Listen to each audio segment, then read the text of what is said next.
বিশ্ব নবী বলেন, কেউ যদি তার নিজের ঈমানকে পরিপূর্ণ করে নিতে চায়, কিয়ামতের সবচাইতে বেশি কাজে লাগবে যেটা, তার নাম ঈমান।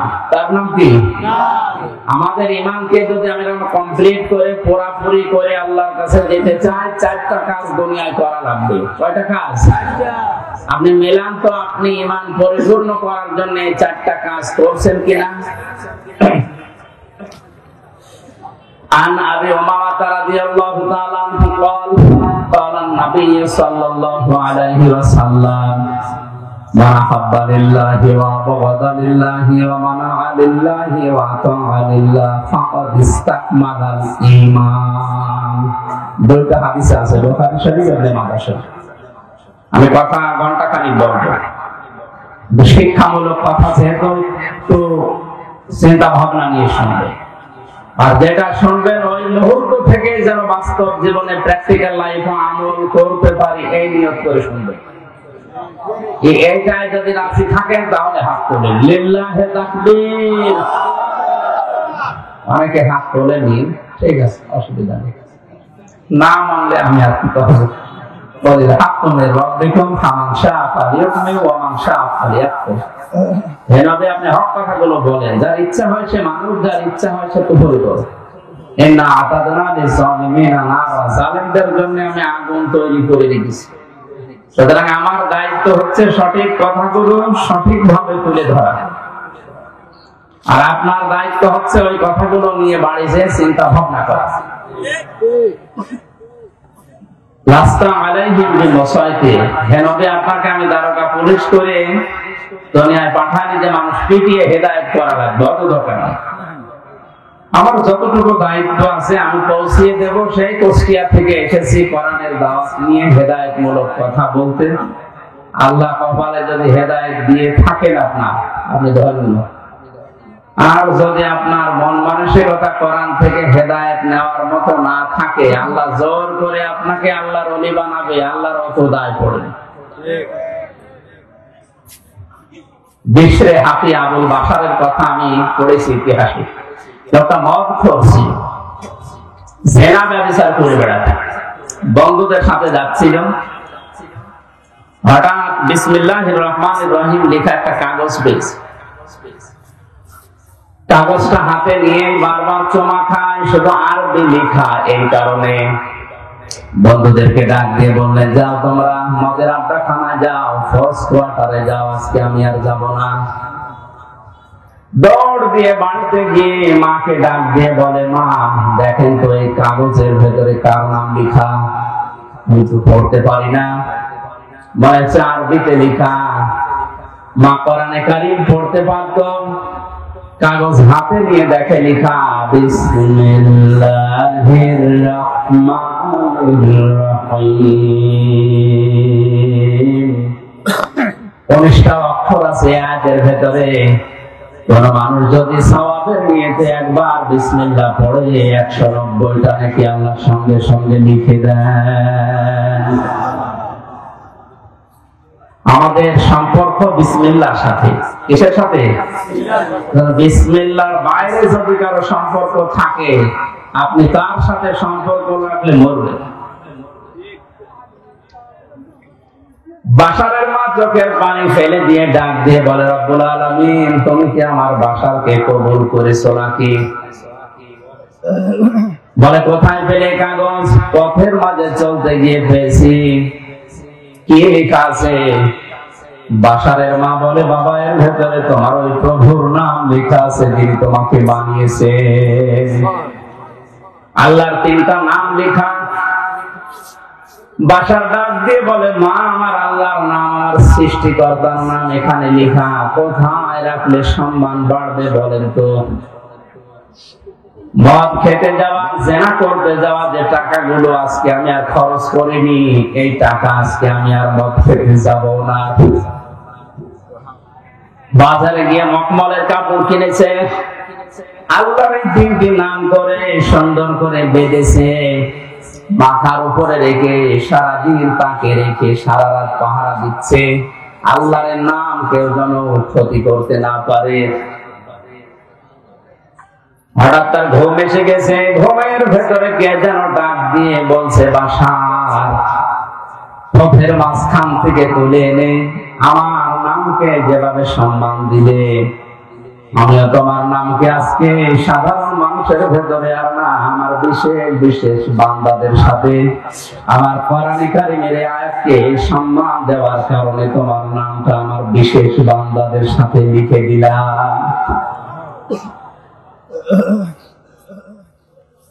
শুধুমাত্র বিসমিল্লাহ শরীফকে সম্মান দেওয়ার কারণে মহান আল্লাহ তার এই মনের দিকে তাকিয়ে কোরআনে কারিমের মাধ্যমে তার হেদায়েত দিয়ে এমন জায়গায় পৌঁছিয়েছিলেন, বাশার বিশরে হাফি তিনি মস্ত বড় আল্লাহ ওলি পর্যন্ত হয়েছিলেন। আজ এই ময়দানে যারা কোরআনে কারিম আমরা শুনতে এসেছি, আপনার যদি মন তৈরি না হয় যে আমি ভালো হব, কোরআন থেকে হেদায়েত নেব, আল্লাহ জোর করে আপনাকে হেদায়েত দেবে, আমার আল্লাহর অত দায় পড়ে না। এখানে গুরুত্বপূর্ণ একটা কথা কয়েক মিনিটে বলি, মান ইত্তাবাআল হুদা বিগাইরিল কোরআন হাদাল্লাহুল্লাহ। এই ভালো করে শোনা, আল্লাহ নবী বলে, এটা মুসলিম শরীফের হাদিস, কোন মানুষ যদি কোরআন বাদ দিয়ে পৃথিবীর কোন জায়গায় হেদায়েত পাওয়ার জন্য, ভালো হওয়ার জন্য যায়, আল্লাহ নিজে দায়িত্ব নিয়ে তাকে গোমরা বানিয়ে দেয়। আলেম না এখানে? আল্লাহ নবী দল্লা শব্দ দিতে পারতেন, আদাল্লাহ দিয়েছেন। দল্লা শব্দের শাব্দিক অর্থ হচ্ছে নিজেই নিজেকে পথ ভ্রান্ত করা, নিজেই পথ হারিয়ে ফেলা। আর আদাল্লাহ শব্দের ভাবে ফাল থেকে আসার কারণে বাংলা অর্থ দাঁড়াবে আপনি নিজে হয়তো ভালো হওয়ার নিয়তে গিয়েছিলেন, কিন্তু কোরআনে কারীম, কোরআনের কর্মসূচি, কোরআনের নিয়ম নীতি সেখানে ছিল না। এজন্য আল্লাহ নিজে দায়িত্ব নিয়ে আপনাকে আল্লাহ নিজে আরো খারাপ বানিয়ে দেবে।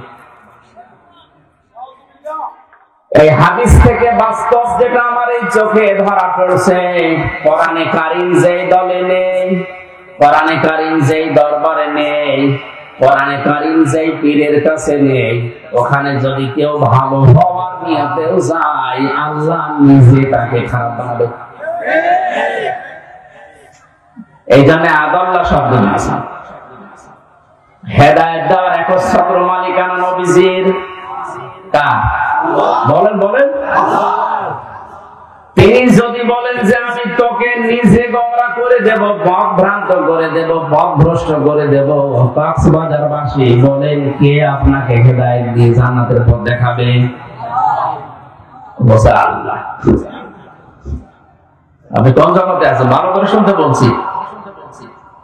শাব্দিক অর্থ এটা ভাবে ইফাল থেকে আসার কারণে আদাল্লাহুল্লাহ, আল্লাহ নিজে দায়িত্ব নিয়ে, তিনি ফাইল এখানে, তিনি কর্তা, নিজে দায়িত্ব নিয়ে আপনাকে গোমরা বানাবে, খারাপ বানাবে। আগে যদি বিড়ি না খেতেন, যেখানে কোরআন নেই ওখানে গেলে আপনি বিড়ি খাবেন। তার বাস্তব প্রমাণ আমার কুষ্টিয়া লালনের মাজার। কত মানুষ বিভিন্ন জেলা থেকে যায়, মনে করে যে আল্লাহর ওলি, অথচ কোরআন ওখানে চলে না। এই কথা বলেন এখানে, ওখানে মন মন গাঁজা পাওয়া যায়। আর অধিকাংশ মানুষ থাকে মানে উল্টা পাল্টা, নারী নিয়ে যা তা করে, এরপরে লাল পানি মানি খায়। একবার রাত 9টার সময় যে দেখে একজনকে দুধ খাওয়াচ্ছে, ভাই কি করে, এর গায়ে তো কোনো পোশাক আশাক নেই, পোশাক নেই, তাতে কি আল্লাহর ওলি, এর ভেতরে মাল আছে, মাল যা আছে তা তো দেখা যাচ্ছে।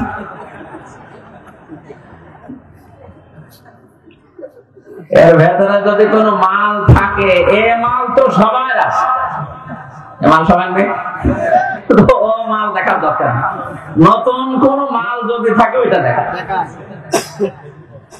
দেখেন এখানে কোরআনের নিয়ম নীতি থাকলে একটা মানুষ, যেখানে হাঁটুর উপরে কাপড় তোলা একজন পুরুষের জন্য নিষিদ্ধ, হারাম, আর উলঙ্গ হয়ে ফিরে বসে আছে, আর ওরে দুধ খাওয়ায় আর মনে করে আল্লাহর ওলি। এখানে কোরআন আছে? বলেন বলেন। অথচ মানুষ যারা যায় ভালো হওয়ার নিয়েতে অনেকে যায় যে আল্লাহর ওলির দরবারে যাচ্ছে, যাওয়ার পরে দেখা যায় আরো খারাপ হয়। আগে যদি বিড়ি না খেত এখন বিড়ি খায়, আগে গাঁজা খেত না এখন গাঁজা খায়। এখানে আজকের এই ময়দান থেকে সিদ্ধান্ত নেওয়া লাগবে, কোরআন যেখানে নেই ওই দল যদি আমার বাবাও প্রতিষ্ঠা করে আমি ওখানে যাব না।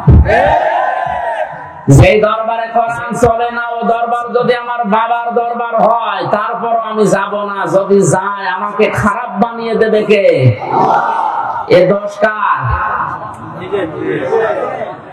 কারণ কোরআন নেই, তুই ওখানে গেলি কেন? শ্বশুরকে বাবা বলা জায়েজ আছে না নেই? আন্দাজে বলেন কেন শ্বশুরকে বাবা বলতে সমস্যা কি? আজকেও তো শ্বশুর কল দিয়েছিল মাগরিবের পর, আমি বললাম আব্বা কেমন আছে? জায়েজ না থাকলে আমি বলতাম, আপনি আন্দাজে দিতেছেন না। শ্বশুরকে বাবা বলা জায়েজ আছে, কিন্তু নিজের বাবার সামনে যদি বারবার শ্বশুরকে বলেন আব্বা জান আব্বা জান, আর এইটা কে আমি চিনি না, আমার বাবার রাগ হওয়ার সম্ভাবনা হবে না? কোরআন পাঠিয়েছে আল্লাহ হেদায়েত দেওয়ার জন্য। হাযা বায়ানুল লিন-নাস হুদা ওয়া মাউইযাতুল লিল মুত্তাকিন, যালিকাল কিতাবু লা রাইবা ফীহি হুদাল লিল মুত্তাকিন। এরকম বহু আয়াত কোরআনে আল্লাহ দিয়েছেন যে এটা হেদায়েতের কিতাব। মানিত্তাবাআল হুদা ফামান তাবিআ হুদায়া ফালা খাউফুন আলাইহিম ওয়া লা হুম ইয়াহজানুন। এরকম প্রায় 26টা আয়াত আছে কোরআনে কারীম, প্রমাণ করে যে আমি হেদায়েত দেওয়ার জন্য দুনিয়ায় এসেছি। সুতরাং নিজের বাবার সামনে শ্বশুরকে বাবা বলা জায়েজ আছে, তারপরেও যদি বারবার বলেন বাবার মনে যেমন দুঃখ লাগার সম্ভাবনা আছে। কোরআন আল্লাহ পাঠালো হেদায়েত দেওয়ার জন্য। এইটা বাদ দিয়ে আপনি যার কাছে যাবেন আল্লাহ তখন আপনার বাবার মতো রাগ হবে, দেখি তোর ওই পীর কেমন করে হেদায়েত দেয়। এই জন্য অধিকাংশ দরবারে গেলে মানুষ আজ হেদায়েত পাওয়ার পরিবর্তে গোমরা হয়ে যাচ্ছে। চট্টগ্রামের মরহুম আব্দুল জব্বারের দরবারে গেলে সন্তানমণি কোরআন তুলে দিত যে কোরআন পড়ো আল্লাহকে পেয়ে যাবে। ফুরফুরা শরীফের যারা পুরাতন পীর ছিল সেখানে গেলে মানুষ আগে বলতো যে কোরআন শরীফ তুলে দিলাম আল্লাহকে পেয়ে যাবেন যান। এখন অধিকাংশ দরবারে আর কোরআন তুলে দেয় না, দেয় কি? বিভিন্ন নামের জিকির দেয়। আল্লাহর নামে জিকির দিলেও তার সঠিকটা দিলে হয়, সুবহানাল্লাহ, আলহামদুলিল্লাহ, লা ইলাহা ইল্লাল্লাহ, আল্লাহু আকবার, এগুলো দেয় না। এমন জিকির দেয় ও কোরআনে নেই, হাদিসে সব বানিয়েছে।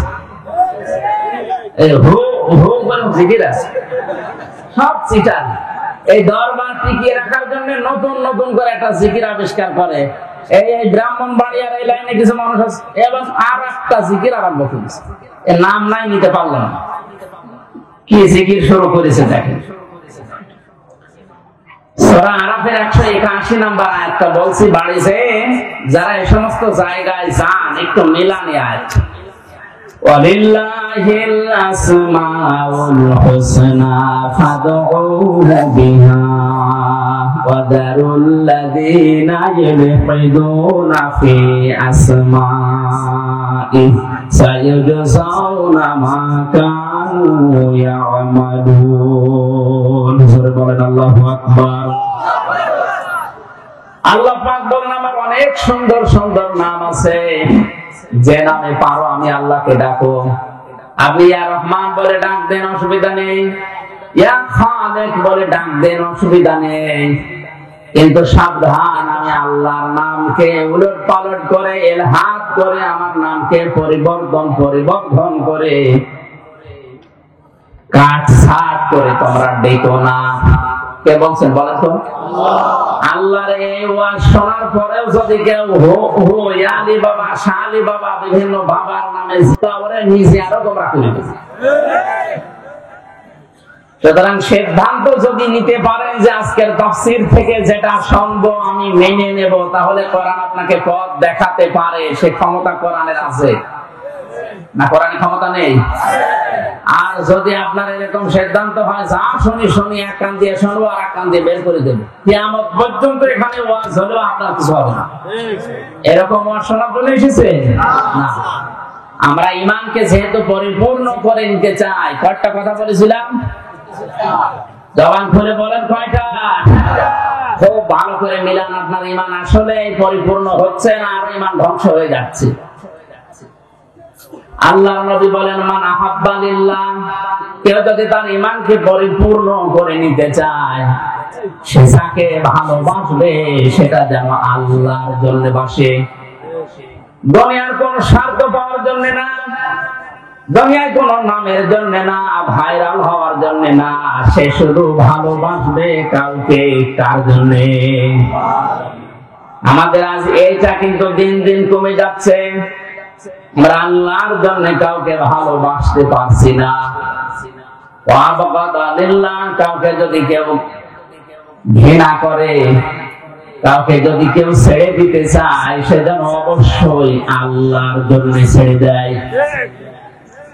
আপনি যদি কোন মানুষকে ছেড়ে দিতে চান, বন্ধুত্ব ছিল 20 বছরের, এখন আর রাখতে পারছেন না, দেখবেন এই লোকটা আল্লাহ রাসূলের বিরুদ্ধে গেছে, এই জন্য আমি আর ওর সাথে নেই। 50 বছরে ধরে আছে, কিন্তু এখন দেখি এটা কোরআন হাদিসের বাইরে। যদি ঈমান পরিপূর্ণ করে নিতে চান, এই মুহূর্তে আপনাকে তালাক দেওয়া লাগবে।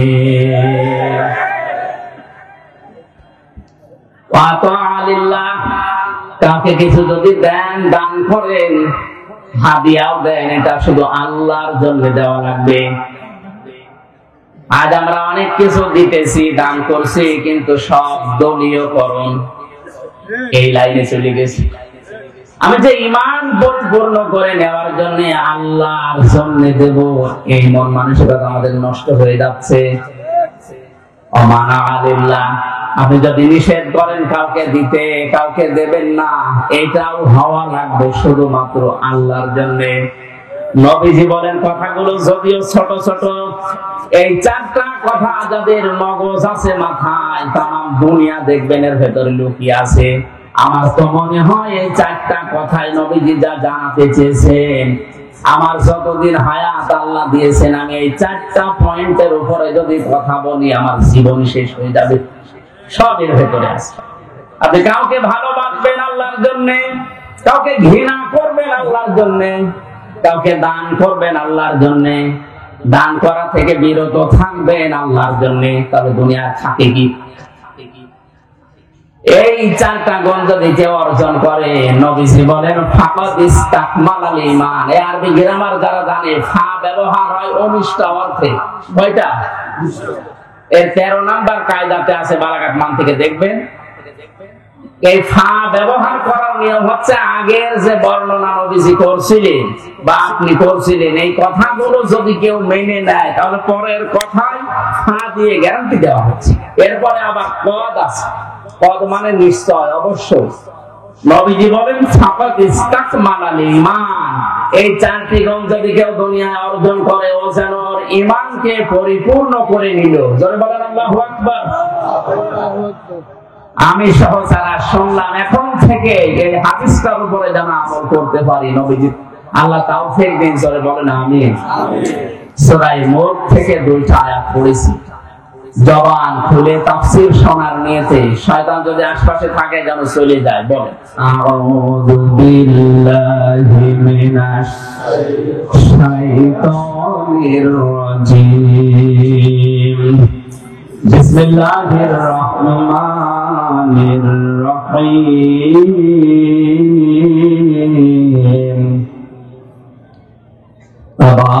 তাবারাকাল্লাযী বিয়াদিহিল মুলক ওয়া হুয়া আলা কুল্লি শাইইন কাদির।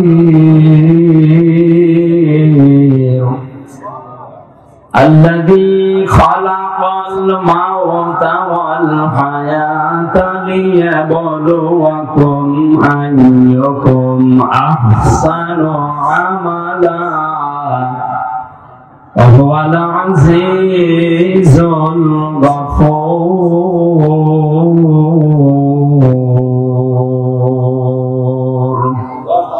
সাদাকাল্লাহুল আযীম। সূরা মুলক কোন সূরা? বলেন বলেন। মুলক শব্দের শাব্দিক অর্থ বলার দরকার নেই, এ ঝামেলা। আমরা সূরার অর্থের দিকে যাচ্ছি।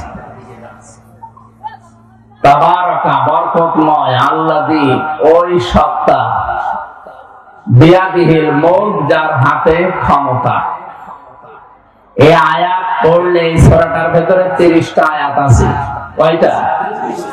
এশার নামাজের পরে ঘুমানোর আগে কোন মানুষ যদি প্রতিনিয়ত এই সূরাটা পড়ে, আর এর ভেতরে 30টা পয়েন্ট আছে, এই 30টা পয়েন্ট যদিও দুনিয়ার প্র্যাকটিক্যাল লাইফে সত্যি আমল করতে পারে, মরণের পরে এই সূরা কবরে তাকে শাস্তি থেকে বাঁচিয়ে দেবে।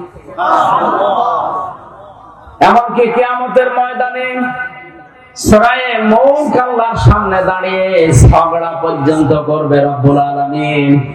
তোমার এই বান্দা তার প্র্যাকটিক্যাল লাইফে আমাকে আমল করেছিল, আমাকে কাজে পরিণত করেছিল, সুতরাং আমি তোমাকে বলছি তোমার এই বান্দাকে তুমি মাফ করে দাও, নয়তো তোমার কোরআন থেকে আমারে কেটে বাদ দিয়ে দাও। আমার মতো সলিমত দিয়ে আপনার মতো মানুষের জন্য কোরআন থেকে আল্লাহ আয়াত কেটে বাদ দেবেন? বলেন বলেন।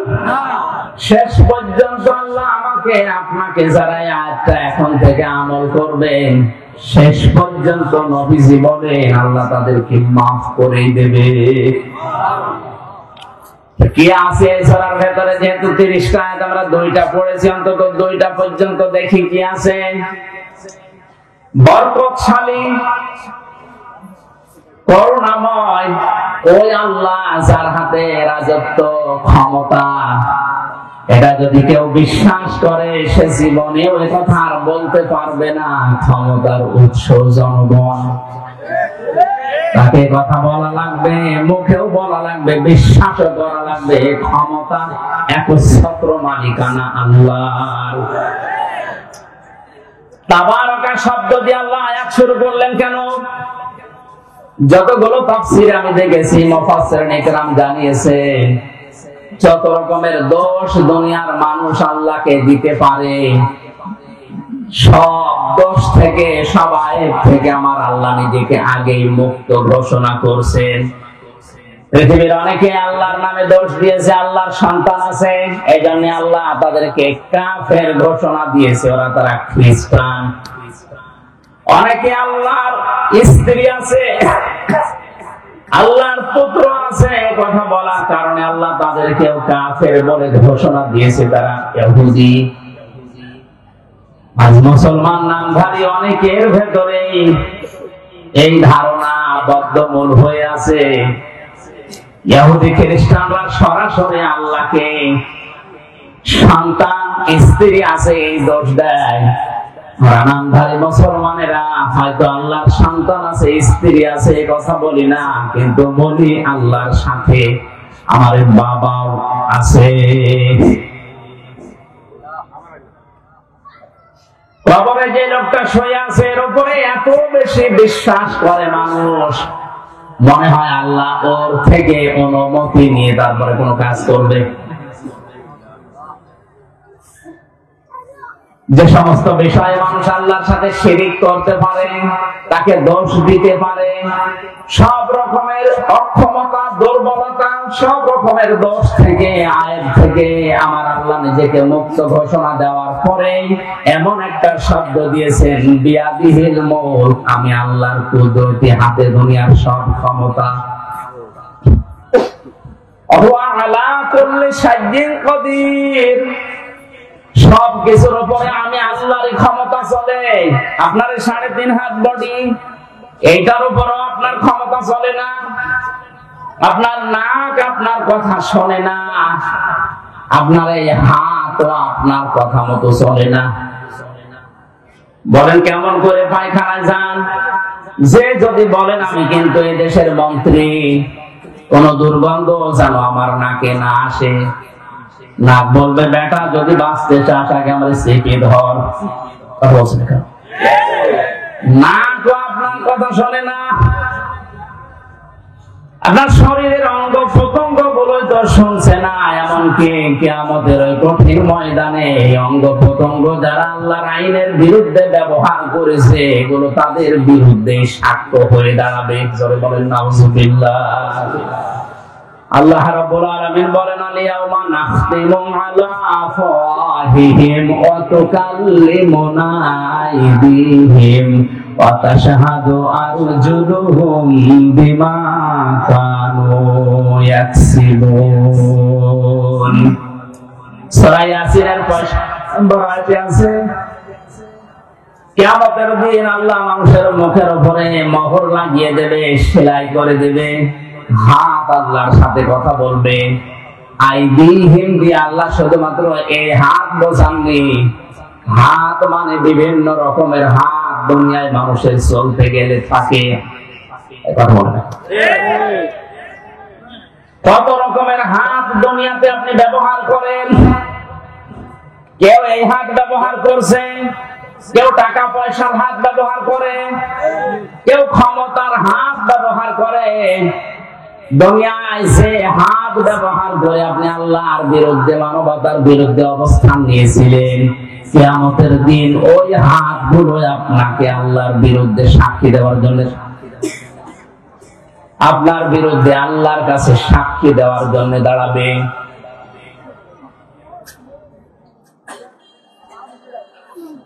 কক্সবাজারবাসী এজন্য আমাদের এখান থেকে থেমে যাওয়া লাগবে। আমার হাত দিয়ে সে সম্পদের হাত, ক্ষমতার হাত, এই হাত কোন হাত দিয়ে যাবে আল্লাহ রাসূল এবং মানবতার বিরুদ্ধে কোনো কাজ না হয়। আজকে হয়তো অনেককেই দেখতে পাচ্ছি, কিন্তু চোখ বন্ধ করার পরে আমার সাথে থাকা দূরের কথা, কেউ আমার সাথে থাকতেও চাইবে না। কোরআনে কারীম জানিয়েছে কুল্লুহুম আতিহি ইয়াউমাল কিয়ামাতি ফারদা। সূরা মরিয়মের 95 নম্বর আয়াতে আছে কিয়ামতে প্রত্যেকটি মানুষকে আল্লাহ তার নিজের কাছে ডাকবেন, স্রেফ একা একা। কয়জন করে বলেন বলেন। সুতরাং বিভ্রান্তি যদি কেউ ছড়ায়, কিয়ামতে অনেকে হাজার হাজার মুরিদ নিয়ে উঠবে। এটা বড় মিথ্যা কথা, আয়াতের সাথে সাংঘর্ষিক। কোন মানুষ যদি বলে কিয়ামতে আমার অমুক বাবা লক্ষ কোটি মুরিদ নিয়ে আসবে, স্লোগান দিতে দিতে, এটা মিথ্যা কথা। আল্লাহর কোরআন জানিয়েছে কিয়ামতে প্রতিটি মানুষ উঠবে কয়জন করে, বলেন বলেন। ফাইদা نفخ في الصور فلا أنساب بينهم يومئذ ولا يتساءلون। সূরা মুমিনুনের ভেতরে আল্লাহ বলেন যখন সিংহায় ফুৎকার দেওয়া হবে, যত রকমের সম্পর্ক আছে মানুষের সাথে সব সম্পর্ক কাট হয়ে যাবে। রক্তের সম্পর্ক হোক, আত্মীয়তার সম্পর্ক হোক, দলীয় সম্পর্ক হোক। ও কক্সবাজারবাসী, সামনে আমার শুধু 20,000 মানুষ বসে নেই। মিডিয়ারা কালকে এটা ছড়াবে, তাম দুনিয়ার 750 কোটি মানুষের কাছে এটা ছড়িয়ে যাবে বিভিন্ন ভাষায়। সবাইকে সামনে নিয়ে বলছি কিয়ামতের ময়দানে সব সম্পর্ক কাট হয়ে যাবে। এমনকি কেউ কারো সম্পর্কে কোনো প্রশ্ন করার সুযোগ পাবে না। পরিচয় থাকলেও পরিচয় দিতে চাইবে না, ভুলে যাবে। এই জন্য আমার এখন সাবধান হওয়া দরকার। আজকের এই মাহফিলে সচেতন হওয়ার জন্য দিয়েছে আল্লাহ। যেহেতু সব কিছুর উপরে ক্ষমতাবান, তার দিকে ভরসা আমারে ঠিক ওই পরিমাণ করা দরকার। কথা বলেন ঠিক কিনা? আমার বাস্তব জীবনের কথা বলছি। আমার 2টা মেয়ে আছে, একটা 10 বছর, একটা এই 3.5-4 বছর।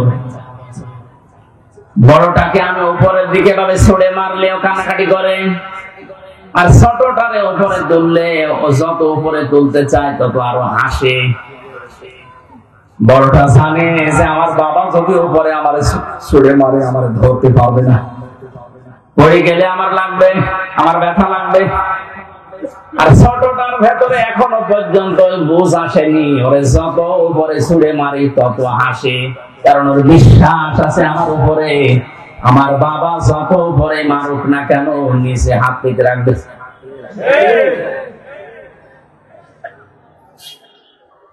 এই যে আলা করলে সাজ্জিন কদির, সব কিছুর উপরে আল্লাহর ক্ষমতা চলে। আল্লাহর উপরে তাহলে কিভাবে ভরসা করা দরকার?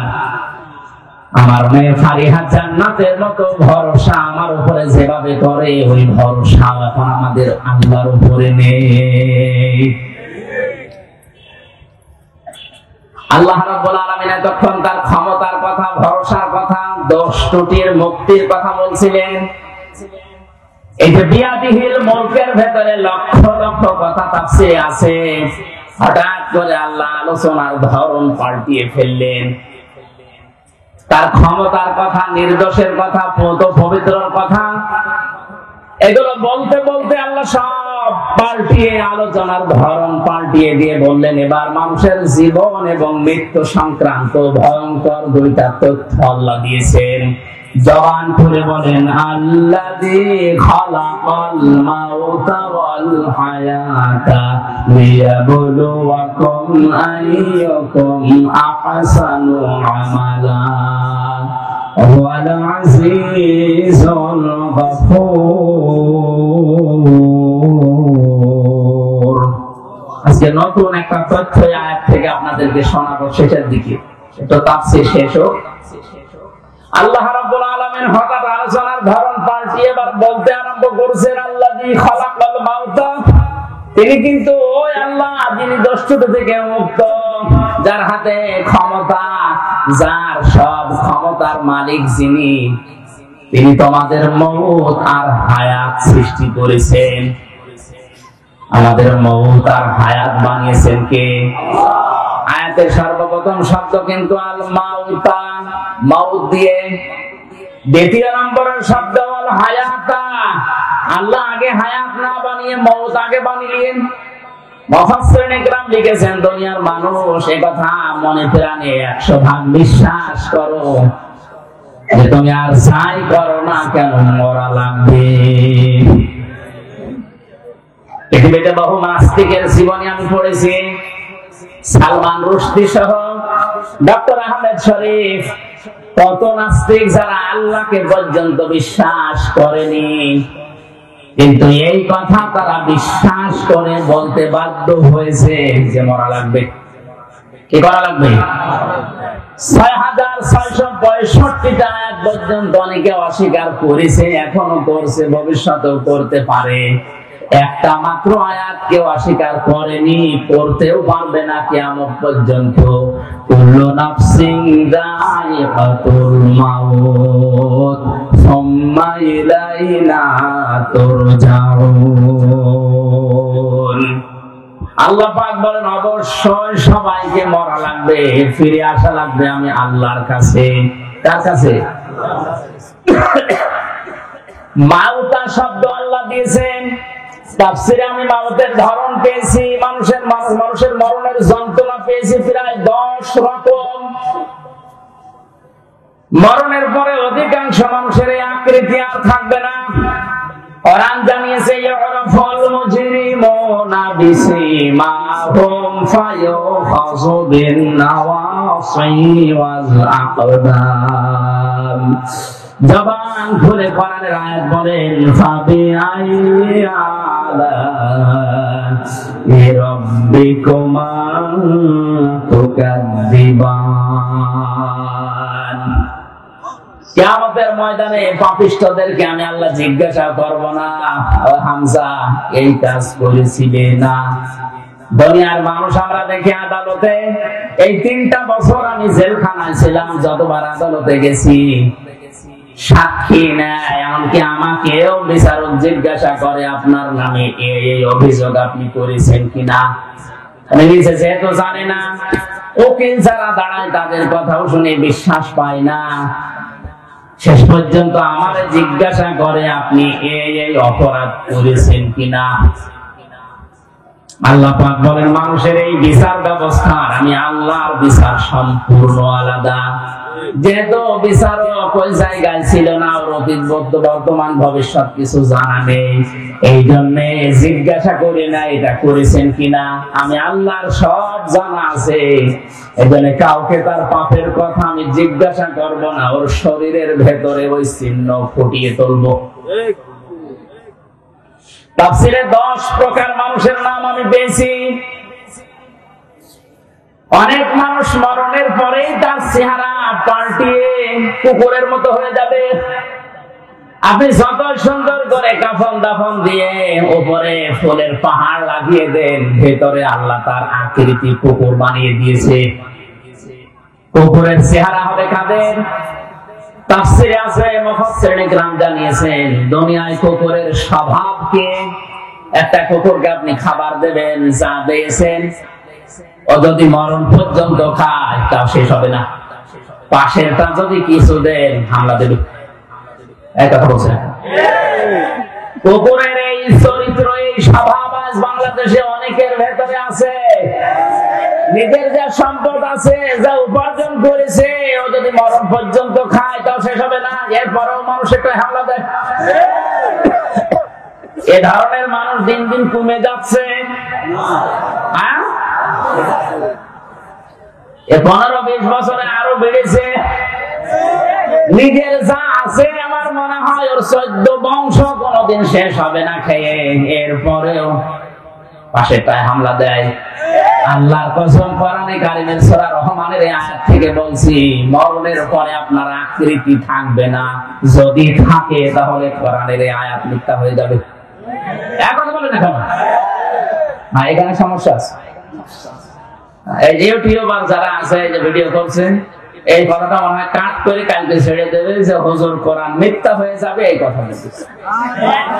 আমি এটা বললাম, আমি করোনা নিয়ে একটা তথ্য দিয়েছিলাম ভোলাতে, এরা কাটসাট করে এমন ভাবে উপস্থাপন করেছে, রিমান্ডে আমারও জিজ্ঞাসা করে আপনি এটা বলেছেন। অথচ আমি তো ওইটা বলতে চাইনি, আগের কথা পরের কথা কেটে দিয়ে এখানে প্রসাব করিবেন, না করিলে 50 টাকা দেবেন। প্রসাব যদি নাও লাগে, টাকা বাঁচানোর জন্য খুঁজে সেটা ধরা খায়। আমার এই ধরা খাইয়েছে এরা, এই কাটসাট করে 2 মিনিট আড়াই মিনিট করে ছাড়ে, আর এইগুলো আমার রিমান্ডে জিজ্ঞাসা করে। অথচ ওই কথা তো আমার না, আপনি আগের কথা পরের কথা 1 ঘন্টা 1.5 ঘন্টা 2 ঘন্টা কথা বলি, এগুলো না দিয়ে মাঝখান থেকে আড়াই মিনিট দিয়ে দিলেন, ও আগে পরে কি আছে আমি তো জানি না। অন্তত এই 150-200 ক্যামেরা যারা এসেছেন আপনাদের হাতে পায়ে ধরে বলছে এই ক্ষতি আর করেন না, আমি আবার হয়তো আপনাদের জন্য যাবো। এটা আর করেন না ভাই। এই জন্য আমাদের আকৃতি যদি মরণের পরে কুকুরের মতো করতে না চাই, তাহলে মানুষের সম্পদে হামলা দেওয়া, অবৈধ ভাবে খাওয়া, এটা এই মুহূর্ত থেকে বন্ধ করা লাগবে। কিছু মানুষের আকৃতি হবে সাপের মতো, সর্পের মতো। সাপের কাজ হচ্ছে একটা মানুষকে সবল দেয়, লোকটা মারা যায়, সাপের কোনো লাভ। এই জবাব দেন না কেন? অনেক মানুষ এখন এই দেশে তৈরি হচ্ছে, সকালবেলা থেকে ওঠার পরে ওর ধান্দা থাকে কার ক্ষতি করবো, অথচ নিজের কোনো লাভ হয়। মাঝখান থেকে লোকটা 2 বছর জেল হয়ে যায়। আমার পেছনে যারা লেগে আমার এই 3 বছরের জেল খাটিয়েছে, তাদের কোনো লাভ হয়নি। মাঝখান থেকে আমার 3টা বছর অন্ধকারে কেটেছে। আমার স্ত্রী সন্তান কষ্ট পেয়েছে, আমার বাবা মা কষ্ট পেয়েছে, তাদের কি হলো? হ্যাঁ, টাকা পয়সা কিছু পেয়েছে, ওইটা আমি নাই বললাম, তারা আর কি লাভ হলো? এই মানুষগুলো যদি আমার কাছে স্বীকার না করে, স্বীকার মানে তওবা করা, স্বীকার মানে কি? আমার কাছে মাফ চাওয়া, স্বীকার করা, তওবা করা, এটা যদি দুনিয়ার জীবদ্দশায় এটা না করে আমার এই 3টা বছর যারা নষ্ট করেছে ওইভাবেই মারা যায়, আল্লাহর কসম এদের আকৃতি কিয়ামতের দিন আমার এই ক্ষতি করার কারণে সাপের মতো হবে। দেখলে আমি বলবো যে এই তো সেই লোক। শুধু আমার ব্যাপারে আমি বললাম, এরকম হাজারো মানুষের জীবনে ঘটছে এখন, না ঘটছে না? আকৃতি যদি ঠিক রাখতে চান, এই সুন্দর চেহারা আপনার থাকবে না। 3 নম্বরে কিছু মানুষের আকার হবে শুকুরের মতো। কিসের মতো? শুকুর। দেখবেন নিজের বউ, ছেলে মেয়ে, বেটার বউ সব নিয়ে যায়, একটা অনুষ্ঠানে যায়, কোন জায়গায় যে নিজে বসে বসে এক জায়গায় থাকে, আর ওগুলো সব কচু খেতে ছেড়ে যায়। কার সাথে কি করছে আল্লাহ ছাড়া কেউ জানে না। কত মানুষের চরিত্র তাকান, নিজের বউ যদি সুন্দর হয় দিশাই পায় না করবে কি, আরো সুন্দর করে সাজায়। মানুষকে দেখায় যে জিনিস আমার আছে, জিনিস আছে, আপনি নিজে দেখেন, মানুষ দিয়ে দেখানোর দরকার কি? বউ সুন্দরী স্যার, এগুলো যদি দেখানোর মতো জিনিস হতো, এই যে কোরআন শরীফ আমি হাতে নিয়ে বলছে আমারটা আমি সত্যি আগে দেখাতাম। আপনার কাছে আমার বউ একবার কম সুন্দর তা রিমান্ডে একটা কথা বলতে নেই, রিমান্ডে আমার বিয়ের একটা ছবি ছিল মোবাইলে, ছবি উল্টাতে উল্টাতে বলছে হ্যাঁ হুজুর আপনার এই মোবাইলে পূর্ণিমার ছবি। পূর্ণিমা মানে পূর্ণিমা আমি কোথায় পাবো? এই যে এটা আমার বউ। হ্যাঁ হুজুর এত সুন্দর বউ কি করে পাইলো? এই বউ দাম তুলে নিয়ে আসবো। এই শেষ পর্যন্ত আরো ঘটনা যা ঘটার ঘটেছে। সম্মানিত ভাইরা, বউ দেখানোর জিনিস না, এটা দেখার জিনিস। মেয়ে লোকের এই চেহারা, এই সৌন্দর্য শুধুমাত্র তার স্বামীর জন্য, তার বাবার জন্যও না। এক কথা বলেন না কেন? যে বাবা জন্ম দিয়েছে ওই বাবার জন্য যদি এই সৌন্দর্য উপভোগ করা জায়েজ না থাকে, শুধু স্বামী বাদ দিয়ে, তাহলে দুনিয়া আর কার জন্য জায়েজ হয় আপনারা বিবেক দিয়ে বলেন। এরপরেও যদি কেউ নিজের বউকে, নিজের যুবতী মেয়েকে আরো সুন্দর করে সাজিয়ে প্রদর্শন করে যে জিনিস আমার আছে দেখো, কিয়ামতের দিন আপনার এই আকৃতি থাকবে না, আপনি শুকর হয়ে উঠবেন। জোরে বলেন নাউযুবিল্লাহ। কত মানুষ আল্লাহওয়ালা দেখতে মনে হয়, নামাজ পড়ে, তাহাজ্জুদের নামাজ পর্যন্ত পড়ে, কিন্তু বাড়িতে এই পর্দার ব্যাপারে উদাসীন, কিছু মনেও করে না। আমার জেলাতে একবার ম্যাট্রিক পরীক্ষা দিতে নিয়ে যাবে মেয়েকে, এই 16 বছর 17 বছর বয়স এরকম যুবতী মেয়েকে ম্যাট্রিক পরীক্ষা দেওয়ার জন্য বাবা এই ভ্যানের পেছনে বসে ঘন্টা দিয়ে তসবিহ নিয়ে আল্লাহ করছে, আর মেয়েকে সামনে বসিয়েছে। আমি মোটরসাইকেল নিয়ে সামনে দিয়ে যাচ্ছিলাম, ডাক দিয়ে বসে মুরব্বী এইভাবে আছেন একেবারে সব কিছু দেখে, বলছে বাবাজি দিনকাল ভালো না, কার মেয়ের দিকে নজর দেয় বলা যায় না, এই জন্য আমি আল্লাহ আল্লাহ করছি। সামনে এটাকে আমার মেয়ে পরীক্ষা দিতে যাচ্ছে, আপনি সামনে ক্ষেপণাস্ত্র ফিট করে রেখেছেন আর পড়ছেন সুবহানাল্লাহ আলহামদুলিল্লাহ আল্লাহ, এই কাজ হবে? আগে ওইটা ঢাকে, আপনার মাথায় পাগড়ি দেওয়ার দরকার নেই, পাগড়ি ওই মেয়ের মাথায় দিয়ে। এই জন্য আকৃতি যদি শুকুরের মতো করতে কেউ না চান, এই মুহূর্তে নিজের বউকে, নিজের বোনকে, বেটার বউকে, নিজের মেয়েকে পর্দার ভেতরে নিয়ে আসে। আপনাকে বাঁচার জন্য আমি বললাম। এরকম 10 প্রকার আছে, আমি সবগুলো বলতে পারছি না। কয়টা পর্যন্ত করবো? 12টা না শেষ করে দেবো? কয়টা পর্যন্ত করে নাকি? হ্যাঁ চুপ করে, সভাপতি আছে না? আলহামদুলিল্লাহ সুবহানাল্লাহ। পানি ঠান্ডা তো নিয়ে আসার দরকার নেই, এখানে থাকলে দেন, না থাকলে থাক। হ্যাঁ ঠিক আছে। সুবহানাল্লাহ আলহামদুলিল্লাহ লা ইলাহা ইল্লাল্লাহ সুবহানাল্লাহ আলহামদুলিল্লাহ লা ইলাহা ইল্লাল্লাহ।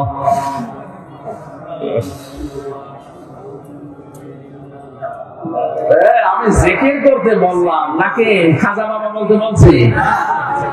আপনারা তো পুরুষ মানুষ, মহিলা প্যান্ডেল আছে না, ওই জায়গায় যদি যে বলতেন যে জিকির করেন, ওরা এমন আওয়াজ দিত, এটা কি 3 গুণ আছে।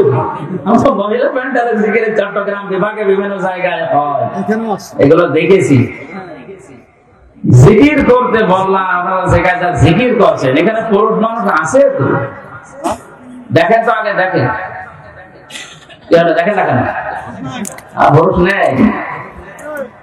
জিকির করেন সুবহানাল্লাহ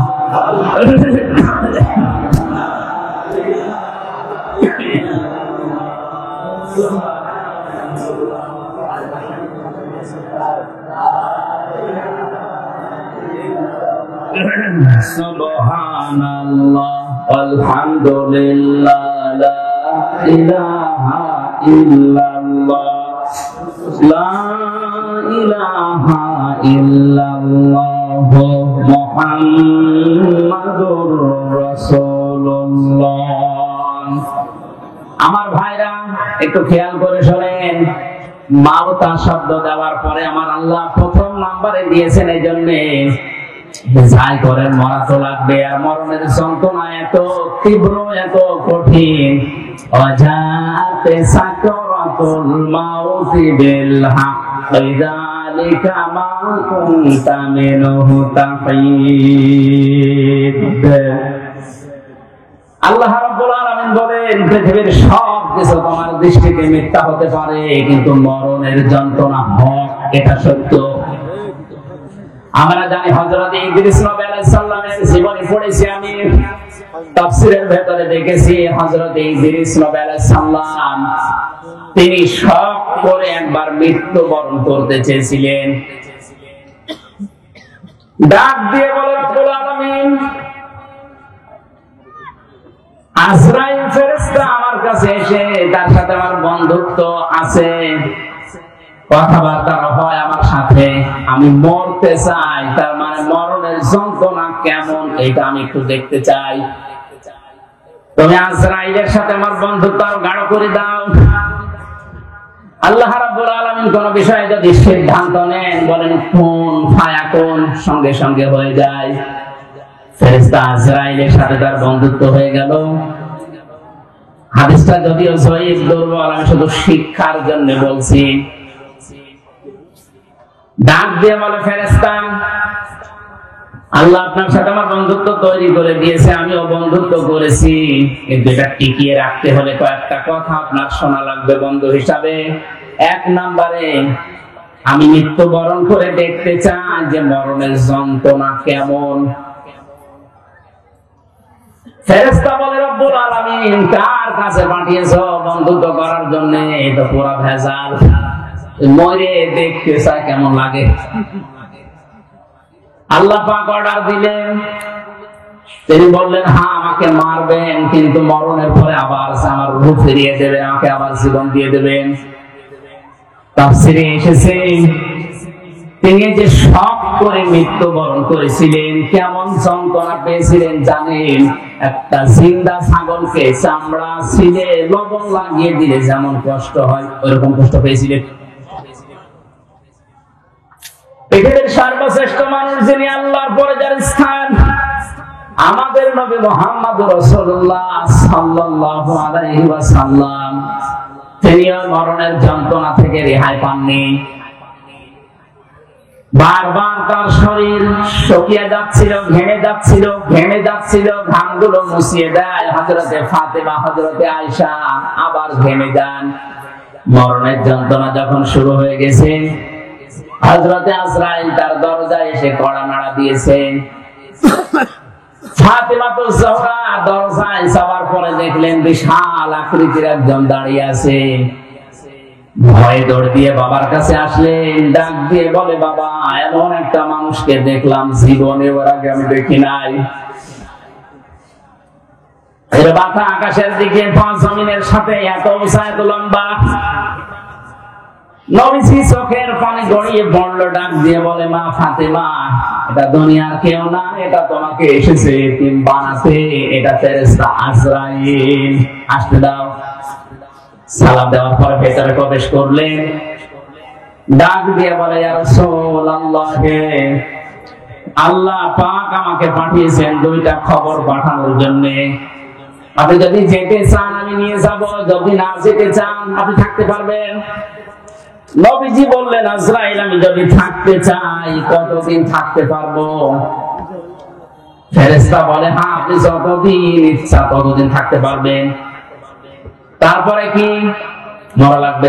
তারপরে কি? কারণ হচ্ছে আল্লাযী খলাকাল মাউতা, আল্লাহ সর্বপ্রথম বানিয়েছেন মউত।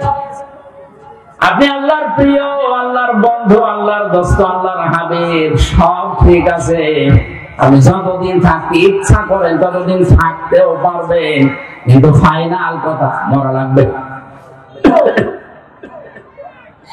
নবীজি বললেন, আজরাইল মরায় যদি লাগে তাহলে নশ্বর দুনিয়ায় থেকে আমার আর লাভ নেই। মহান আল্লাহ যদি আমার অপেক্ষায় অপেক্ষমান থাকে তাহলে আমাকে নিয়ে চলো। আজরাইল বলেন, আমি শুধু হাতটা তার বুকের উপরে রাখলাম, বিশ্বনবী ডাক দিয়েই বললেন, আজরাইল তাড়াতাড়ি তোমার হাত আমার বুকের উপর থেকে সরাও, মনে হচ্ছে উহুদ পাহাড় আমার বুকের উপরে রেখে দিয়েছো। কক্সবাজারবাসী বলে, যে লোকটা জীবনে কোনোদিন হাত তুলে মোনাজাত করলে আল্লাহ ফেরত দেওয়া দূরের কথা, মনের ভেতরে আকাঙ্ক্ষা আসলে যার দোয়া কবুল হয়ে গেছে।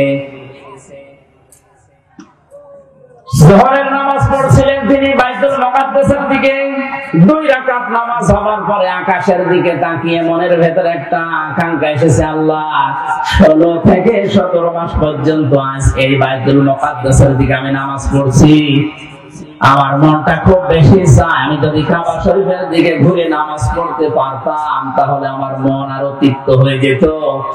নামাজের ভেতরে ওহী নাযিল করে দিলেন আল্লাহ পাক, আকাদেনা তাকাল্লুবা ওয়াজহিকা ফিস সামা ফালানুওয়াল্লিয়ান্নাকা কিবলাতান তারদাহা ফাওয়াল্লি ওয়াজহাকা শাতরাল মাসজিদিল হারাম।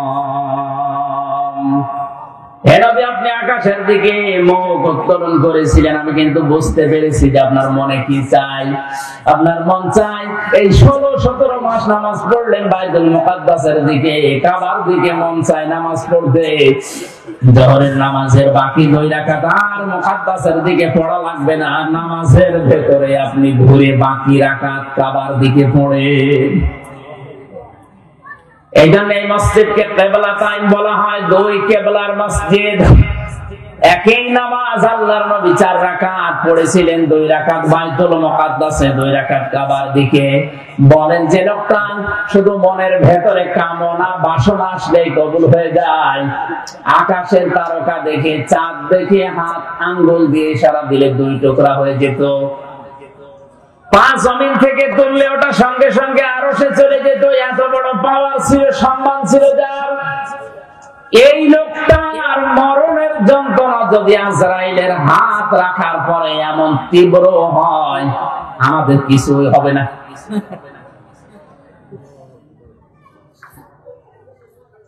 হযরত ঈসা আলাইহিস সালামের ঘটনা আমি তাফসীরে বাইজাবের ভেতরে পড়েছি। হযরতে ঈসা নবীর জামানার সমসাময়িক মানুষেরা খুব ভালো করে খেয়াল করেন, মরণ মাউতা শব্দ আল্লাহ দিলেন প্রথমে কেন, আর মরণের যন্ত্রণাটা কেমন, কতদিন থাকে এটা। হযরতে ঈসা নবীর উম্মতেরা ডাক দিয়ে বলেন, আল্লাহর নবী আপনি বিভিন্ন মুজিজা দেখিয়েছেন, আজকে একটা নতুন মুজিজা আপনাকে দেখানো লাগবে। এটা একটা পুরাতন কবরস্থান, এখান থেকে যদি আপনি একটা লাশ উত্তোলন করে জীবিত করে তার মুখ থেকে সাক্ষী দিতে পারেন যে লা ইলাহা ইল্লাল্লাহ ঈসা রুহুল্লাহ, তাহলে আপনার উপর আমরা সবাই ঈমান আনব। নবীরা বিপদে পড়লে সঙ্গে সঙ্গে সিজদায় পড়ে যেতেন। হযরত ঈসা সিজদায় পড়ে ডাক দিয়ে বলে, রব্বুল আলামিন, এরা আমাকে একটা চ্যালেঞ্জ ছুড়ে দিয়েছে, এই চ্যালেঞ্জের মোকাবেলা করা আমার দ্বারা সম্ভব না, যদিও আমি নবী।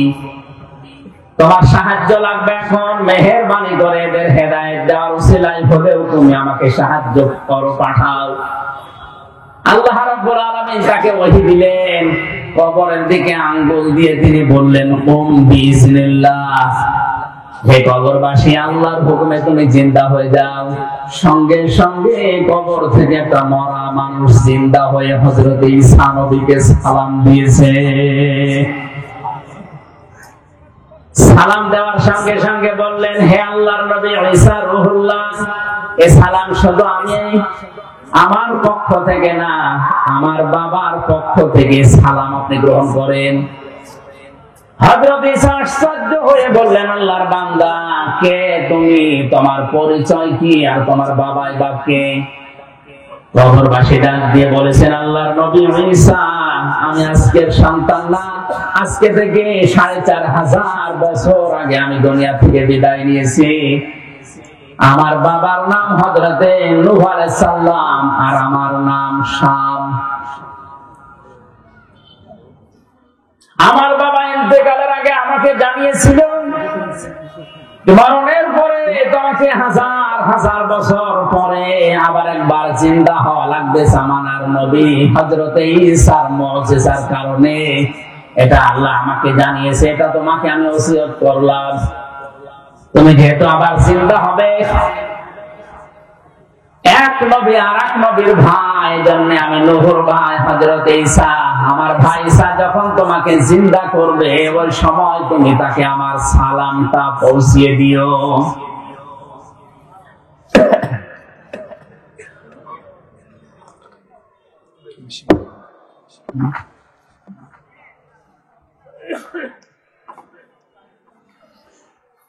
হযরতে ঈসা রূহুল্লাহ আশ্চর্য হয়ে বললেন, শাম, তুমি ৪৫০০ বছর কবরে আছো, কিছু আশ্চর্য কথা আমার একটু শোনাও। শাম বলে, ঈসা রূহুল্লাহ, হে আমার চাচা যান, কারণ এক নবী আর এক নবীর ভাই, এই হিসাবে আপনি আমার বাবার ভাই, আপনি আমার চাচা। আপনাকে আমি দুটা সত্য কথা আমার জীবন থেকে শোনাচ্ছি।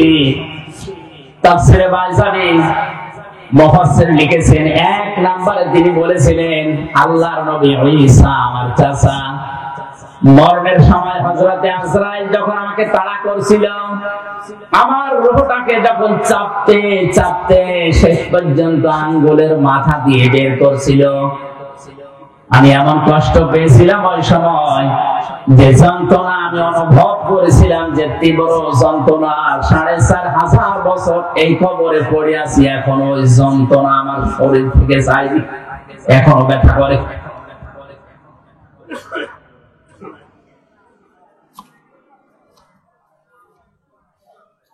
দ্বিতীয় নম্বরে, কবে কিয়ামত হবে আমিও জানি না। কিয়ামতের এই কঠিন ময়দানে ওঠার আগ পর্যন্ত আমার শরীরের ৩৬০ জোড়া বিভিন্ন অঙ্গ প্রত্যঙ্গের জোড়া দেওয়া আছে। এই জোড়াগুলো আমার এখনো পর্যন্ত এই ৪৫০০ বছরের ভেতরে মনে হয় এখন কে যেন আমাকে পিটিয়েছে। মুফাসসির লিখেছেন শেষের দিকে, হযরতে শাম তিনি একজন নবী ছিলেন, যদি নবী নাও থাকেন তিনি একজন নবীর সন্তান। বাংলার মুসলমানেরা বলেন বিবেক দিয়ে, একজন মুসলমান নবীর সন্তান, তিনি একজন নবী, এরকম কথা আছে। তার মরণের যন্ত্রণা যদি এরকম তীব্র হয়, ৪৫০০ বছরও তিনি ভুলতে না পারেন। আমরা যারা সাধারণ মুসল্লি, সাধারণ মুসলমান যারা, তাদের মরণের সময় কি হবে এটা আল্লাহ ছাড়া কেউ জানে না। এই জন্য এই মরণের যন্ত্রণা থেকে কেউ যদি রেহাই পেতে চায়, নবীজি ওই সময় আজরাইলকে বলেছিলেন, ভাই মরণের যে যন্ত্রণা সব আমার বুকের উপরে তুমি এখনই শুরু করে দাও, কিন্তু আমার এতিম উম্মতদেরকে তুমি কিছু বলবা না। আজরাইল বলেছিলেন, না এটা কথা দিতে পারলাম না, কিন্তু একটা কথা আপনাকে আমি দিতে পারি। কোরআনে কারীমের ৬৬৬৬ আয়াতের ভেতরে সূরা বাকারার ২৫৫ নম্বর আয়াত যদি আপনার উম্মতেরা ফরজ নামাজ শেষ করার পরেই পড়ে, আর আয়াতের ভেতরে আল্লাহর ১০টা ক্ষমতার কথা আছে। কয়টা? বলেন বলেন। এই 10টা ক্ষমতা যদি ওর প্র্যাকটিক্যাল লাইফেও মেনে চলে, আমি আজরাইল কথা দিলাম মরণের সময় ওর কোনো শাস্তি যন্ত্রণা হবে না। মানুষ মায়ের বুকে দুধ খেতে খেতে যেভাবে ঘুমিয়ে যায় বাচ্চারা, ঠিক আমি ওইভাবে ওর জীবন কবজ করব।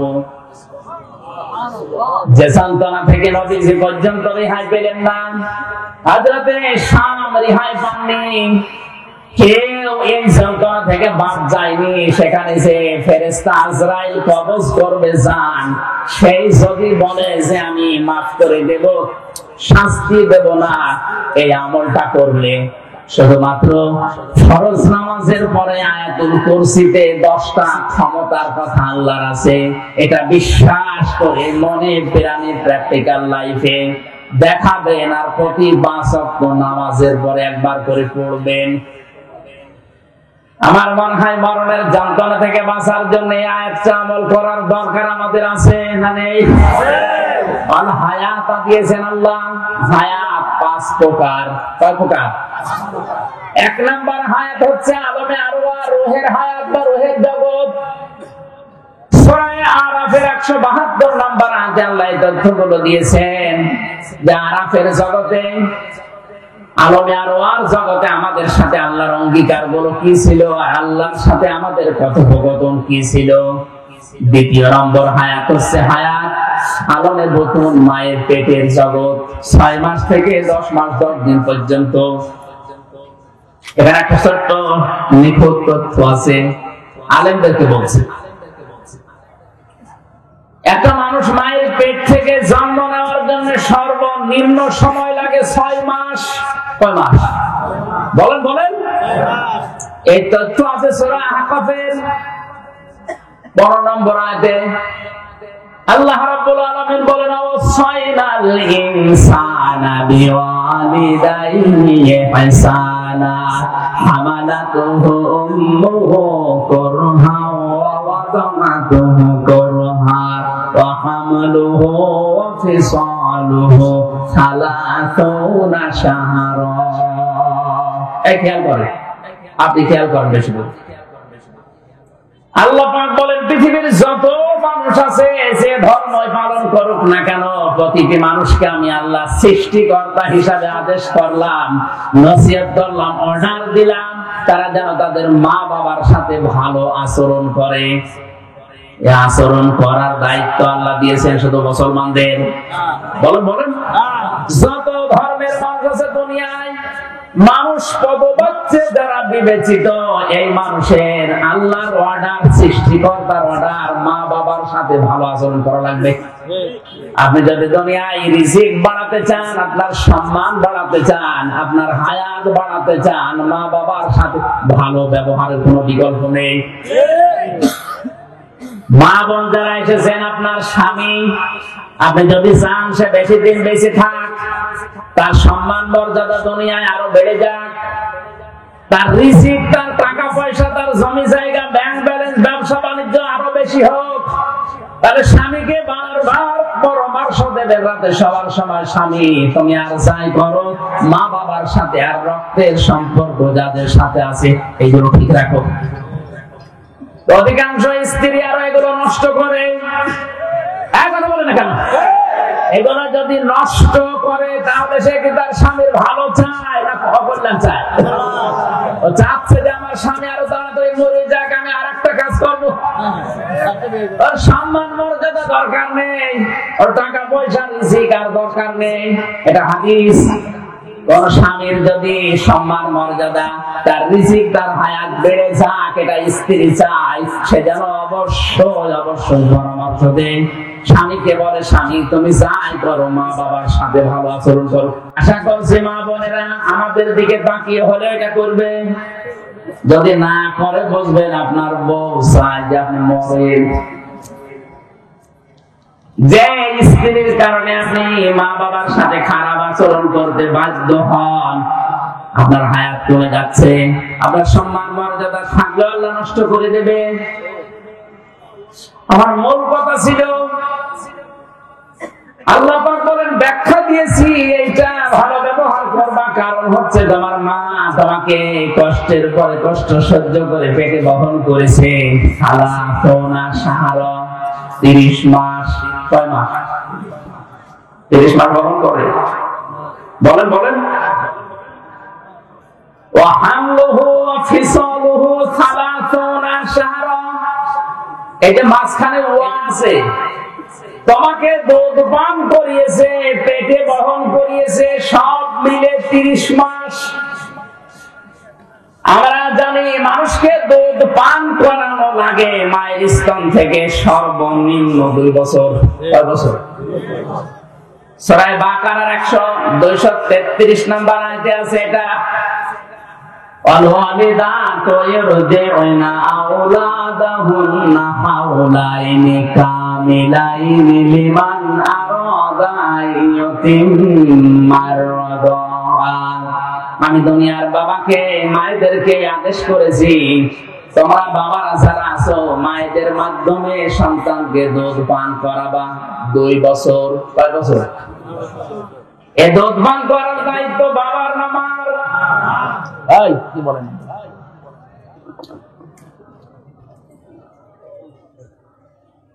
ইয়ারদিউনা আওলাদাহুন্না হাওলাইনি কামিলাইনি ইউতিম্মার রাদা। শব্দটা মুজারে, মুআন্নাস না, এটা হচ্ছে মুযাক্কার শব্দ। পুরুষের জন্য আল্লাহ ব্যবহার করেছেন। এই আয়াত দ্বারা বোঝা যায় দুধ পান করার দায়িত্ব বাবার। বাবা টাকা পয়সা খরচ করে হলেও মাকে দিয়ে এই দায়িত্ব পালন করাবে। মা যদি দুধ পান না করায় মায়ের গুনাহ হবে না। বাবা যদি টাকা পয়সা দিয়ে খরচ করে হলেও সন্তানকে বাঁচিয়ে রাখার জন্য মাকে দিয়ে দুধ পান করায়, এটা বাবার দায়িত্ব। মা দায়িত্বটা পালন করে দেয়, টাকা পয়সা না নিয়ে, এটা আমাদের উপরে হিসাব। আমার ভাইরা, আমি এতিম্মার ব্যাখ্যাটা এখন যাচ্ছি না। আমার শব্দটা 2 বছর বাদ চলে গেল, 24 মাস, 30 মাসে আর কয় মাস থাকে? বলেন বলেন। মুফাসসিরিন ইকরাম লিখেছেন, একটা মানুষকে কমপক্ষে মায়ের পেটে থাকা লাগবে সর্বনিম্ন 6 মাস। বিজ্ঞানে আয়াত গবেষণা করে জানিয়েছে 6 মাসের আগে কোন সন্তান যদি দুনিয়ায় আসে, ওটা তার বাবার বৈধ সন্তান না, ওইটা হচ্ছে অন্য বাবার দেওয়া। ওইটা কি? বলেন না কেন? বলেন বলেন। সূরা কলমের 13 থেকে 17 পর্যন্ত এখানে প্রায় 13টা গুণ, 9টা গুণ আছে। যারা যারও সন্তান দুনিয়ায়, এদের 9টা গুণ আল্লাহ এখানে দিয়েছে। পৃথিবীতে যারা যারও সন্তান, তাদের 9টা গুণাবলী আছে। 1 নম্বরে গুণাবলী, এরা কোরআন বিরোধী। বাংলাদেশ সমাজ, বিশ্বে যারা সত্যি সত্যি কোরআনের আলোচনা বিরোধী, কোরআন বিরোধী, এদের জন্ম আল্লাহ ছাড়া কেউ জানে না। ওর মাও যদি বলে না এটা আমারই, আমার বিশ্বাস হবে না। এটা আপনার জন্ম হয়তো ঠিক আছে, কোরআনের বিরুদ্ধে যে নিজের জন্ম খারাপ করবেন, এমন কপাল পোড়া আপনি হবেন। আপনি থেমে যান।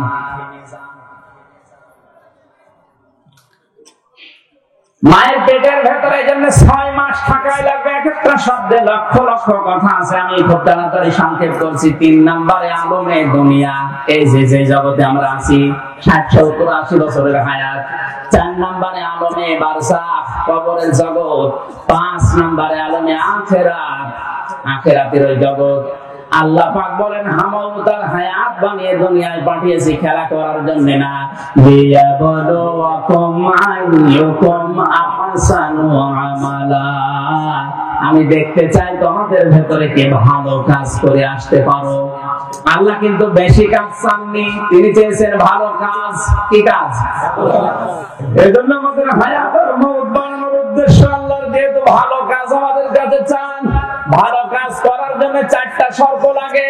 কয়টা? বলেন বলেন। 1 নম্বরে ভালো কাজের শর্ত হচ্ছে ওর ভেতরে ইখলাস লাগবে।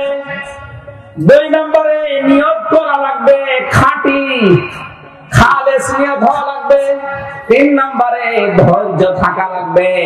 4 নম্বরে ওই কাজ করতে হলে আপনাকে ইলম অর্জন করা লাগবে, জ্ঞান লাগবে। ভালো কাজ হওয়ার জন্য শর্ত কয়টা? আরো জোরে বলেন বলেন। 1 নম্বরে ইলম, 1 নম্বরে, 2 নম্বরে ধৈর্য, 3 নম্বরে খালেস নিয়ত, 4 নম্বরে ইখলাস। উল্টা পাল্টা করে হলো অসুবিধা নেই। 4টা শর্ত যদি না থাকে, ও কাজ বেশি হতে পারে কিন্তু এটা ভালো কাজ না। দুনিয়াতে সবচাইতে বড় ভালো কাজ কোনটা, ওটা বলবে আমির হামজা। কে বলবে? বলেন বলেন। আল্লাহ রাব্বুল আলামিন সবচাইতে ভালো কাজ কোনটা, ওইটা কোরআনে কারিমে জানিয়েছে। আমি এক কথায় বলছি, ইয়া আইয়ুহাল্লাযীনা আমানু হাল আদুল্লুকুম আলা তিজারাতিন তুনজিকুম মিন আযাবিন আলীম। ঈমানদারেরা, তোমাদেরকে আমি একটা ব্যবসার কথা দালালাত করবো না, বলে দেব না, যে ব্যবসা করলে জাহান্নামের আগুন থেকে তোমরা মুক্ত হয়ে যাবে। তুমিনুনা বিল্লাহি ওয়া রাসূলিহি ওয়া তুজাহিদুনা ফি সাবিলিল্লাহ বিআমওয়ালিকুম ওয়া আনফুসিকুম। এ পর্যন্ত শেষ।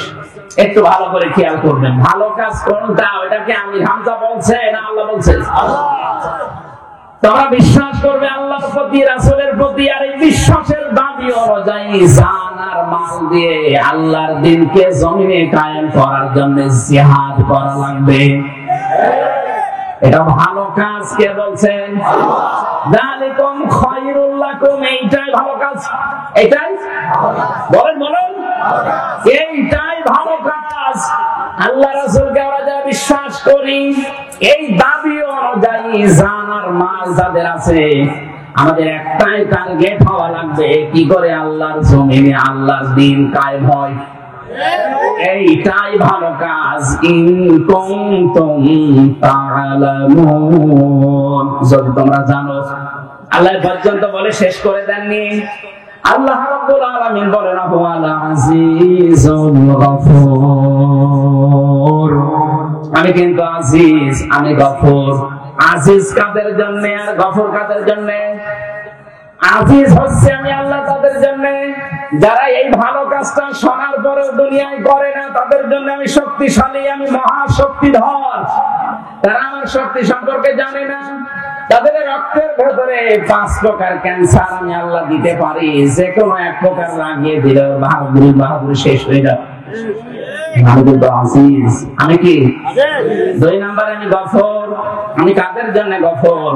আল্লাহর জমিনে আল্লাহর দ্বীন কায়েম করতে গিয়ে যদি ভুল ত্রুটি হয়েও যায়, আপনার কর্ম পদ্ধতি যদি ভুলও হয়ে যায়, আপনার কাজ কারবার যদি কোনো ত্রুটিপূর্ণ থাকে, আমার আল্লাহ গফুর নামের খাতিরে মাফ করে জান্নাতে দিয়ে দেবেন। আল্লাহ এই আয়াত দুটো বাস্তব জীবনে আমাদের আমল করার তৌফিক দেন। আমিন। বারাকাল্লাহু লানা ওয়া লাকুম ফিল কোরআনিল আযীম। মুনাজাতটা করছি মুসাফির অবস্থায় করে যান।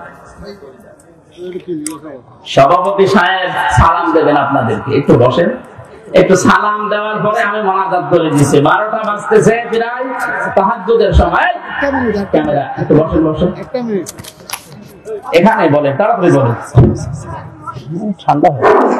সম্মানিত উপস্থিতি, আমাদের মাহফিল সমাপ্ত পর্যায়ে এখন সংক্ষিপ্ত বক্তব্য রাখবেন আজকের মাহফিলের সম্মানিত সভাপতি জনাব আতিকুল্লাহ কোম্পানি, সভাপতি 1 নম্বর আওয়ামী লীগ কক্সবাজার পৌরসভা।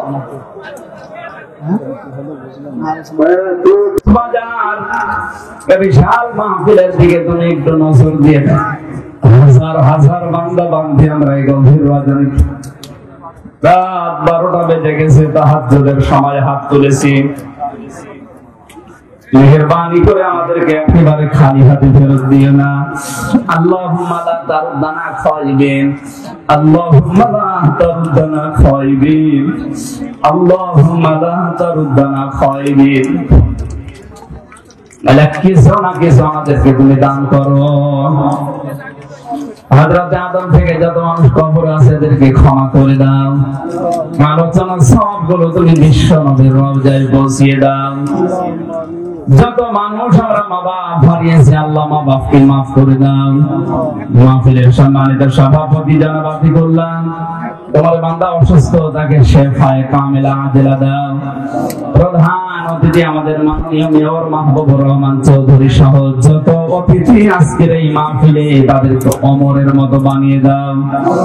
সম্মানিত মা বোনদেরকে কবুল করো। আয়েশার মতো, খাদিজার মতো, ফাতিমার মতো জীবন দাও। প্রশাসনের যে ভাইরা এসেছেন, নিজেদের বাবা মা, আত্মীয় স্বজন, স্ত্রী পুত্র ছেড়ে যারা দেশ এবং দেশের দায়িত্ব পালন করছে, আল্লাহ তুমি তাদের পাহারাদার হয়ে যাও। এবং ফিরার আয়োজন করতে গিয়ে তোমার যে বান্দাগুলো শ্রম দিয়েছে, অর্থ দিয়েছে, হযরত ওসমানের টাকার সাথে তাদের অর্থগুলো কবুল করে নাও। আমিন। এলাকায় যত মানুষ কবরে আছে, এলাকার কবরবাসীদেরকে তুমি মাফ করো আল্লাহ। কোরআনের আজকের এই আলোচনা থেকে তুমি আমাদের জীবনকে পাল্টিয়ে দাও। বারাকাল্লাহু লানা ওয়া লাকুম ফিল কোরআনিল আযীম। আলহামদুলিল্লাহি রাব্বিল আলামিন। যখনই মরণ আসবে একবার হলে যেন পড়তে পারি লা ইলাহা ইল্লাল্লাহু মুহাম্মাদুর রাসূলুল্লাহ।